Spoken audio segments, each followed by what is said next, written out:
बात चुनावों से जुड़ी अब कर लेते हैं। 3 राज्यों में मिली करारी हार को विपक्षी गठबंधन पचा नहीं पा रहा है। विपक्ष के नेता उत्तर दक्षिण बांटने में जुटे हुए हैं, जनता का अपमान कर रहे हैं। इंडी गठबंधन की सहयोगी पार्टी डीएमके के सांसद तो एक कदम और भी ज्यादा आगे निकल गए हैं। संसद में डीएमके के सांसद ने ऐसा बयान दे दिया है कि अब 2024 से पहले विपक्षी गठबंधन नई मुसीबत में फंस गया है। रिपोर्ट देखिए।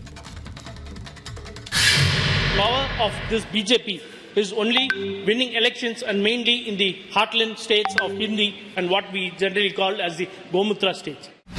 जनता ने चुनावों में सबक सिखाया, करारी हार का मुंह दिखाया, सनातन के अपमान पर धूल चटाई। फिर भी इंडिया गठबंधन के नेताओं के विवादित बोल पर फुल स्टॉप नहीं लगा। कभी सनातन को खत्म करने का ऐलान करने वाले कांग्रेस के सहयोगी दल डीएमके ने एक बार फिर हद पार कर दी और संसद में विवादित बयान दिया।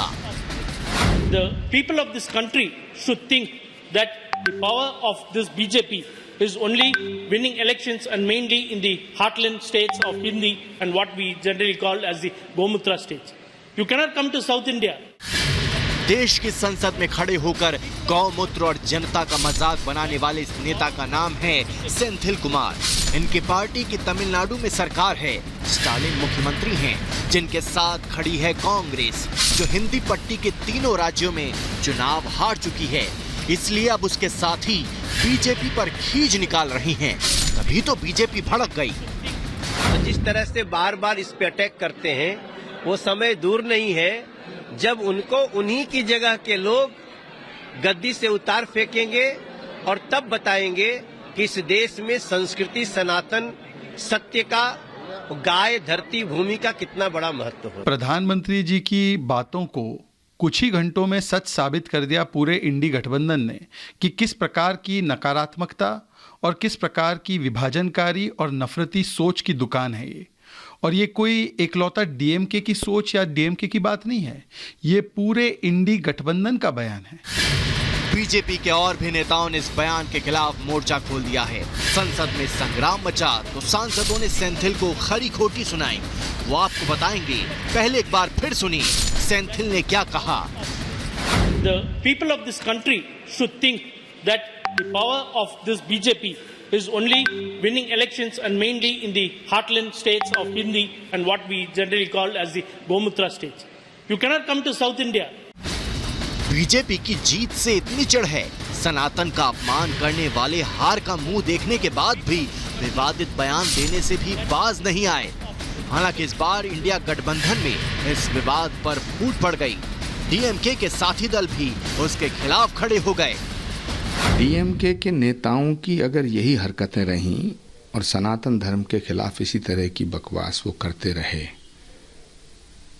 तो गौमूत्र वाले राज्यों में नहीं, सांड वाले राज्यों में भी बीजेपी का परचम लहरा जाएगा। इस तरह का बयान हमने पहले का उन्होंने किस संदर्भ में दिया है ये तो वो बताएंगे। हम ये जानते हैं कि हमारे लिए सभी धर्मों का हम सम्मान करते हैं और सबसे बड़ा धर्म ग्रंथ संविधान है। हिंदी भाषी राज्यों में ज्यादा उनका प्रभाव है, जहाँ पे हिंदुत्व को इस्तेमाल करके लोगों को भावनाओं को एक्सप्लॉइट करके वोट ले लेते हैं। अब हिंदुत्व में गौमूत्र भी है और भी चीजें हैं, लेकिन खाली गौमूत्र ही नहीं है। इस बार तो इंडिया गठबंधन को समझ आ गया है सनातन का अपमान करने और ऐसी पार्टी के साथ खड़े होने से उनका क्या हश्र हुआ है, क्योंकि इसी डीएमके के नेताओं ने सनातन धर्म को बीमारी बताकर खत्म करने की बात कही थी। तमिलनाडु के मंत्री उदयनिधि स्टालिन ने सनातन को कोरोना जैसी बीमारी कहा और इसे खत्म करने की बात कही थी। डीएमके सांसद ए राजा ने तो सनातन को एचआईवी और कुष्ठ रोग तक कहा। वहीं डीएमके के एक और सांसद टीआर बालू ने कहा कि मैंने 3 मंदिर तोड़े हैं, पता है वोट नहीं मिलेंगे।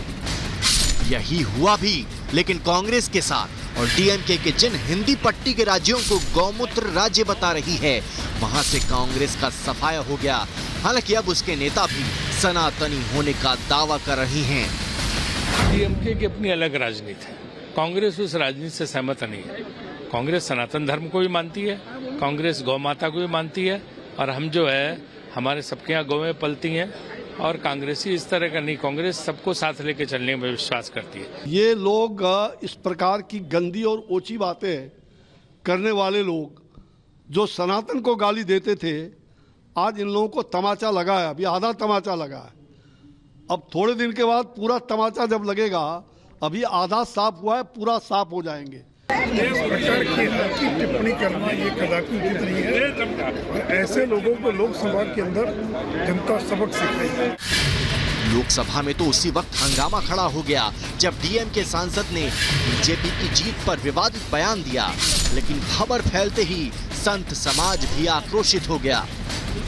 जो विरोधी संगठन है वो चाहे जितना भी उटपटांग बोला करें, चाहे जितना भी भाजपा को गाली देते रहें, प्रधानमंत्री को गाली देते रहें, लेकिन उसका कोई प्रभाव नहीं पड़ता है। जनता का जो विचार है कि कौन हमारे हित में है, कौन सी पार्टी, और जिस पार्टी को अपना हित समझते हैं उसी पार्टी को यही बनाते हैं।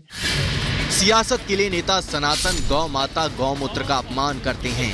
ऐसे में जनता कैसे ऐसे विवादित बोल बर्दाश्त करेगी? जिन 10 करोड़ से ज्यादा वोटर्स ने चुनाव में भाग लिया, क्या ये उनका अपमान नहीं है? क्या ये हिंदी भाषी राज्यों के लोगों का अपमान नहीं है? मगर ये इंडिया गठबंधन को कब समझ आएगा कि डीएमके उनको डुबोने में लगी है? Bureau report, Republic Bharat.